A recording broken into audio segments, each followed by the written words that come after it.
Krunal ಪಾಂಡೆಗೆ ban ಆಗುವ ಭೀತಿ. ನಮಸ್ಕಾರ, ಜನರಲ್ ಟಿವಿ ಕನ್ನಡಕ್ಕೆ ಸ್ವಾಗತ. ವೀಕ್ಷಕರ, 2026ನೇ IPL ಸೀಸನ್ ಶುರುವಾಗ್ಬಿಟ್ಟಿದೆ. ರಾಯಲ್ ಚಾಲೆಂಜರ್ಸ್ ಬೆಂಗಳೂರು ತಂಡದ ಪರ ಆಡ್ತಾ ಇರುವ ಆಲ್ರೌಂಡರ್ ಕೃಣಾಲ್ ಪಾಂಡೆ ಅವರು ತಮ್ಮ ವಿಭಿನ್ನ ಹಾಗೂ ವಿವಾದಾತ್ಮಕ ಬೌಲಿಂಗ್ ಶೈಲಿಯಿಂದ ಭಾರಿ ಚರ್ಚೆಗೆ ಕಾರಣವಾಗಿದ್ದಾರೆ. ಒಬ್ಬ ಸ್ಪಿನ್ನರ್ ಆಗಿದ್ರು ಕೂಡ ಅವರು 120ರಿಂದ 125 ಕಿಲೋಮೀಟರ್ ಪರ್ ಅವರ್ ವೇಗದಲ್ಲಿ ಬೌಲಿಂಗ್ ಮಾಡ್ತಾ ಇರೋದು ಈಗ ಅಭಿಮಾನಿಗಳಲ್ಲಿ ಹಾಗೂ ಕೆಲವು ವಿಮರ್ಶಕರಲ್ಲಿ ಕುತೂಹಲವನ್ನು ಹಾಗೂ ಅನುಮಾನಗಳನ್ನು ಹುಟ್ಟಿಸಿದೆ. ಯಾಕಂದರೆ ಏಪ್ರಿಲ್ 5ನೇ ತಾರೀಕು ನಡೆದಂತಹ CSK ವಿರುದ್ಧದ ಪಂದ್ಯದಲ್ಲಿ ಕೃಣಾಲ್ ಪಾಂಡೆ ಅವರು RCB ತಂಡದ ಪರ ಆಡಿ ಬರೋಬ್ಬರಿ 126.1 ಕಿಲೋಮೀಟರ್ ಪರ್ ವೇಗದಲ್ಲಿ ಎಸೆತವನ್ನು ಎಸೆದಿದ್ದರು. ಇದು ಸಾಮಾನ್ಯ ಮಧ್ಯಮ ವೇಗದ ಬೌಲರ್ಗಳ ವೇಗಕ್ಕೆ ಸಮಾನವಾದಂತಹ ವೇಗ. ಸಾಮಾಜಿಕ ಜಾಲತಾಣಗಳಲ್ಲಿ ಈಗ ಅನೇಕರು ಇದು ಚೆಕ್ಕಿಂಗ್ ಇರಬಹುದು ಅಂತ ಆರೋಪವನ್ನು ಮಾಡಿದ್ದಾರೆ. ಹಿಂದೆ ಮಾರ್ಲನ್ ಸ್ಯಾಮ್ಯುಯಲ್ಸ್ ಅವರು ಕೂಡ ಇದೇ ರೀತಿಯ ವೇಗದ ಬೌಲಿಂಗನ್ನು ಮಾಡಿದರು. ಅವರ ಬೌಲಿಂಗ್ ಆ್ಯಕ್ಷನ್ ಬಗ್ಗೆ ಹಲವರು ದೂರನ್ನು ಕೂಡ ನೀಡಿದರು. ಇಂದು ICC ನಿಯಮ ಏನು ಹೇಳುತ್ತೆ ಅಂದರೆ, ICC ಮತ್ತು IPL ನಿಯಮಗಳ ಪ್ರಕಾರ ಒಬ್ಬ ಬೌಲರ್ ಚೆಂಡನ್ನು ಎಸೆಯುವಾಗ ಅವರ ಮೊಣಕೈ 15 ಡಿಗ್ರಿಗಿಂತ ಹೆಚ್ಚು ನೇರವಾಗಬಾರದು ಅಂತ ಈ ಒಂದು ನಿಯಮ ಹೇಳುತ್ತೆ. ಇನ್ನು ಬೌಲರ್ ಎಷ್ಟೇ ವೇಗವಾಗಿ ಬೌಲಿಂಗ್ ಮಾಡಿದರೂ ಕೂಡ ಅವರ ಮೊಣಕೈ ವಕ್ರತೆ 15 ಡಿಗ್ರಿಯ ಮಿತಿಯೊಳಗಿದ್ರೆ ಅದು ಸಂಪೂರ್ಣವಾಗಿ ಕಾನೂನುಬದ್ಧವಾಗಿರುತ್ತೆ. ಇನ್ನು ಕೃಣಾಲ್ ಪಾಂಡೆ ಅವರು 125ಕ್ಕಿಂತ ಅಧಿಕ ವೇಗದಲ್ಲಿ ಬೌಲಿಂಗ್ ಮಾಡಿರೋದು ಇದೀಗ ಅನುಮಾನಕ್ಕೆ ಕಾರಣವಾಗಿದೆ. ಯಾಕಂದರೆ ಮೊಣಕೈ ವಕ್ರತೆ 15 ಡಿಗ್ರಿಯ ಮಿತಿಯೊಳಗೆ ಸ್ಪಿನ್ನರ್ಗೆ ಎಷ್ಟೊಂದು ವೇಗದಲ್ಲಿ ಎಸೆತವನ್ನು ಎಸೆಯಲು ಸಾಧ್ಯವಾಗೋದಿಲ್ಲ ಅಂತ ಅನೇಕರು ಸೋಷಿಯಲ್ ಮೀಡಿಯಾದಲ್ಲಿ ಸಂಶಯವನ್ನು ವ್ಯಕ್ತಪಡಿಸಿದ್ದಾರೆ.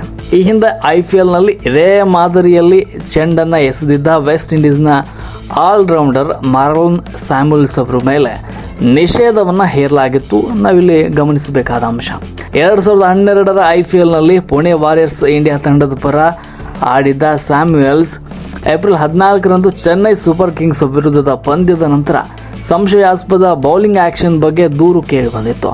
ಸ್ಪಿನ್ನರ್ ಆಗಿದ್ದ ಸ್ಯಾಮ್ಯುಯಲ್ಸ್ ಸುಮಾರು 122 ಕಿಲೋಮೀಟರ್ ಪರ್ ಅವರ್ ವೇಗದಲ್ಲಿ ಬೌಲಿಂಗನ್ನು ಮಾಡಿದರು. ಅಂಪೈರ್ಗಳಾದ ಅಲೀಮ್ ಧಾರ್ ಮತ್ತು ಬ್ರೂಸ್ ಆಕ್ಸ್ಫೋರ್ಡ್ ಅವರು ಸಂಶಯಕ್ಕೆ ಕಾರಣವಾಗಿದ್ವು. ಈ ಫಾಸ್ಟ್ ಎಸೆತಗಳ ಬಗ್ಗೆ ಸಂಶಯ ಮೂಡಿದ ಕಾರಣ ಈ ಪಂದ್ಯದ ಬಳಿಕ ಸ್ಯಾಮ್ಯುಯಲ್ಸ್ ಅವರನ್ನು ಆ ಸೀಸನ್ ಉಳಿದ ಪಂದ್ಯಗಳಲ್ಲಿ ಬೌಲಿಂಗ್ ಮಾಡದಂತೆ ನಿಷೇಧವನ್ನು ಹೇರಲಾಗಿತ್ತು. ಇನ್ನು ಚೆನ್ನೈ ಸೂಪರ್ ಕಿಂಗ್ಸ್ ವಿರುದ್ಧದ ಪಂದ್ಯದ ಬಳಿಕ ಕೃಣಾಲ್ ಪಾಂಡೆ ಅವರ ಎಸೆತಗಳ ವೇಗ ಕೂಡ ಚರ್ಚೆಗೆ ಈಡಾಗಿದೆ. ಅಲ್ಲದೆ ಈ ವೇಗದ ಸ್ಪಿನ್ ಬೌನ್ಸರ್ ಆಕಸ್ಮಿಕ ಅಲ್ಲ. ಈ ಹಿಂದೆ ಕೂಡ ಕೃಣಾಲ್ ಇಂತಹದ್ದೇ ಎಸೆತಗಳ ಮೂಲಕ ಬ್ಯಾಟರ್ಗಳನ್ನು ತಬ್ಬಿಬ್ಬು ಮಾಡಿದರು. ಇದ್ರ ಬೆನ್ನಲ್ಲೇ ಇದೀಗ ಅವರ ಬೌಲಿಂಗ್ ಶೈಲಿಯ ಬಗ್ಗೆ ಪ್ರಶ್ನೆಗಳು ಈಗ ಸೋಷಿಯಲ್ ಮೀಡಿಯಾದಲ್ಲಿ ಹುಟ್ಟಿಕೊಂಡಿವೆ. ಇನ್ನು ಕೃಣಾಲ್ ಅವರು ಸ್ಪಿನ್ನರ್ ಆಗಿದ್ದರೂ ಕೂಡ 125ರಿಂದ 130 ಕಿಲೋಮೀಟರ್ ಪರ್ ಅವರ್ ವೇಗದಲ್ಲಿ ಚೆಂಡನ್ನು ಎಸೆತಾ ಇದ್ದಾರೆ. ಒಬ್ಬ ಸ್ಪಿನ್ನರ್ ತಮ್ಮ ಶೈಲಿಯನ್ನು ಬದಲಿಸದೆ ಹಠಾತ್ನೇ ವೇಗಿಗಳ ವೇಗದಲ್ಲಿ ಬೌನ್ಸರ್ ಎಸೆಯೋದು ಬ್ಯಾಟರ್ಗಳಿಗೆ ಅಪಾಯಕಾರಿ ಅಂತ ಅನಿಸಬಹುದು ಅಂತ ಕೆಲವರು ವಾದವನ್ನು ಮಂಡಿಸ್ತಾ ಇದ್ದಾರೆ.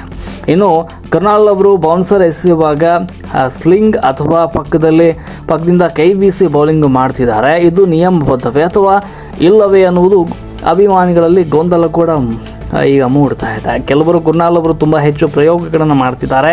ಇದು ಕೇವಲ ಅವರ ಒಂದು ಗೊಂದಲ ಮಾಡ್ತಾ ಇರುವ ತಂತ್ರವೇ ಹೊರತು ನೈಜ ಸ್ಪಿನ್ ಬೌಲಿಂಗ್ ಅಲ್ಲ ಅಂತ ಟೀಕೆ ಮಾಡಿದ್ದಾರೆ.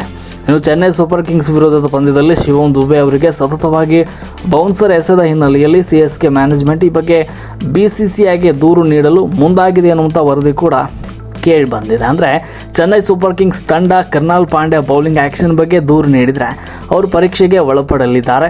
ಅಲ್ಲಿಯ ತನಕ ಬೌಲಿಂಗ್ ಮಾಡಲು ಅವಕಾಶ ನೀಡುವ ಸಾಧ್ಯತೆ ಅವರಿಗಿಲ್ಲ. ಇನ್ನು ಪರೀಕ್ಷೆಗೆ ಒಳಗಾದರೆ ವೇಗದ ಸ್ಪಿನ್ ಬೌನ್ಸರ್ಗೆ ಕಡಿವಾಣ ಹಾಕಬಹುದು. ಯಾಕಂದರೆ ಈ ಹಿಂದೆ IPLನಲ್ಲಿ 120ಕ್ಕಿಂತ ವೇಗದಲ್ಲಿ ಸ್ಪಿನ್ ಬೌಲಿಂಗ್ ಮಾಡಿದ್ದ ಸ್ಯಾಮ್ಯುಯಲ್ಸ್ ಅವರ ಬೌಲಿಂಗ್ ಶೈಲಿಯ ಬಗ್ಗೆ ಸಂಶಯ ಮೂಡಿದ ಕಾರಣ ಅವರಿಗೆ IPLನಲ್ಲಿ ಬೌಲಿಂಗ್ ಬ್ಯಾನ್ ಮಾಡಲಾಗಿತ್ತು. ಇದೀಗ ಚೆನ್ನೈ ಸೂಪರ್ ಕಿಂಗ್ಸ್ ವಿರುದ್ಧದಲ್ಲಿ ಕೃಣಾಲ್ ಪಾಂಡೆ 125 ಕಿಲೋಮೀಟರ್ ಪರ್ ವೇಗದಲ್ಲಿ ಬೌನ್ಸರ್ ಎಸೆಯುವ ಮೂಲಕ ಹೊಸ ಚರ್ಚೆಯನ್ನು ಹುಟ್ಟುಹಾಕಿದ್ದಾರೆ. ಈ ಚರ್ಚೆಗಳ ಬಗ್ಗೆ ನಡುವೆ CSK ಮ್ಯಾನೇಜ್ಮೆಂಟ್ ಕೃಣಾಲ್ ವಿರುದ್ಧ BCCIಗೆ ದೂರು ನೀಡಲಿದೆ ಅನ್ನೋದು ಈಗ ಕುತೂಹಲವನ್ನು ಕೆರಳಿಸಿದೆ. ಒಂದು ವೇಳೆ ದೂರು ನೀಡಿದರೆ ಖಂಡಿತವಾಗಲೂ ಕೃಣಾಲ್ ಪಾಂಡೆ ಅವರಿಗೆ ಬೌಲಿಂಗ್ ಬ್ಯಾನ್ ಮಾಡುವ ಸಾಧ್ಯತೆ ಕೂಡ ಇದೆ. ಇಂಥದ ಇಂಟ್ರೆಸ್ಟಿಂಗ್ ಕ್ರಿಕೆಟ್ ಮಾಹಿತಿಗಳಿಗಾಗಿ ನಮ್ಮ ಚಾನಲ್ಗೆ ಈಗಲೇ ಸಬ್ಸ್ಕ್ರೈಬ್ ಆಗಿ.